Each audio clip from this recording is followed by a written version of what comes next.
The Sermon on the Mount is sometimes referred to as the Manifesto of the Kingdom of Heaven, Jesus' public declaration of what it means to live in harmony with God's way. But this is no dry and dusty list of principles to be memorized or regulations to be kept. It is an exuberant mix of story and hyperbole, challenging our thinking and stretching our imaginations. The Sermon on the Mount is less akin to an accountant's ledger than to an artist's canvas. Imagine yourself sitting on the grassy hillside listening to Jesus that day. Hear the wonder in Jesus' voice as he declares, "See how the flowers of the field grow? They do not labor or spin.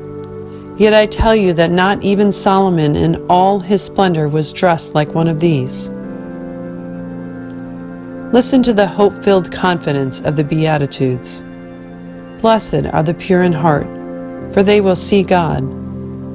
Blessed are the peacemakers, for they will be called children of God. Blessed are those who are persecuted because of righteousness, for theirs is the kingdom of heaven. How do these words make you feel? What emotions are stirred in you?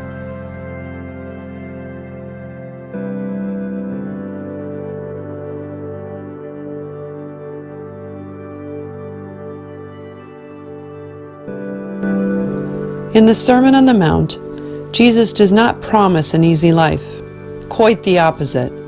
He challenges us to build not on level, pliant, sandy ground, but on hard, unyielding rock, to forgo the wide, well-worn path to success and popularity that our culture promotes, and to choose instead the harder, less understood path of selfless love that leads to a richer, more fulfilling life. But these words, while challenging, are filled with hope and joy. Happiness, wrote author Frederick Buechner, turns up more or less where you'd expect it to. A good marriage, a rewarding job, a pleasant vacation. Joy, on the other hand, is as notoriously unpredictable as the one who bequeaths it. Elsewhere in Matthew's Gospel, Jesus says, "The kingdom of heaven is like treasure hidden in a field.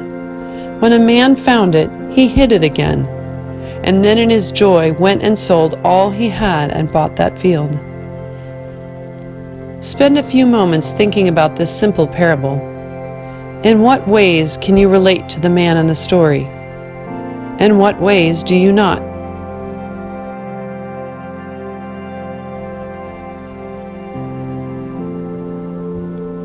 Listen again. The kingdom of heaven is like treasure hidden in a field. When a man found it, he hid it again, and then in his joy went and sold all he had and bought that field. In the very last chapter of Matthew's Gospel, the writer describes how women close to Jesus went early in the morning to the tomb where Jesus had been buried. Instead of a lifeless body, they were met with an empty grave and messengers declaring, "Jesus is risen." The text continues. The women hurried away from the tomb, afraid yet filled with joy. Life can be scary. There is so much we don't understand, so much we can't control. Yet through it all, we can be filled with joy in the unstoppable, life-giving, death-defeating power of love. Spend a few minutes more sitting in silence. Open your heart to God's loving presence. Welcome the joy of the kingdom of heaven into the circumstances of your life.